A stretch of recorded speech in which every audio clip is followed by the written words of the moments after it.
देवळफळी परिसरात युवकाचा मृतदेह आढळला. घातपाताची शक्यता पोलिसांनी फेटाळली.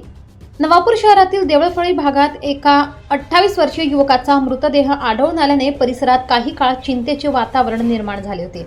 मात्र पोलीस तपासात आणि नातेवाईकांच्या जबाबातून हा कोणताही घातपाताचा प्रकार नसल्याचे स्पष्ट झाले आहे. नेमकी घटना काय? नवापूरमधील भारतीय गणेश मंडळाच्या शेडखाली एका युवकाचा मृतदेह चादरीने झाकलेल्या अवस्थेत आढळून आला होता. सुरुवातीला युवकाचे हातपाय बांधलेल्या स्थितीत असल्याची चर्चा असल्याने नागरिकांमध्ये विविध तर्कवितर्क लढवले जात होते.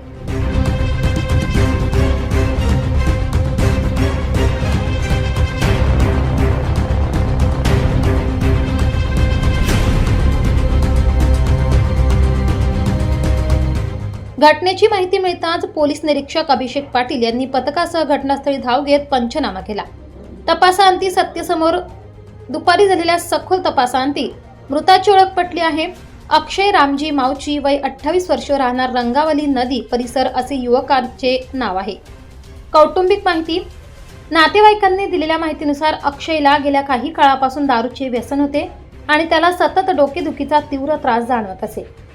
पोलिसांचे स्पष्टीकरण. पोलिसांनी आणि नातेवाईकांनी दिलेल्या फिर्यादीनुसार या घटनेत कोणताही घातपात झालेला नाही. प्राथमिकरित्या हा मृत्यू शारीरिक व्याधी किंवा इतर नैसर्गिक कारणांमुळे झाल्याचा अंदाज वर्तवण्यात येत आहे.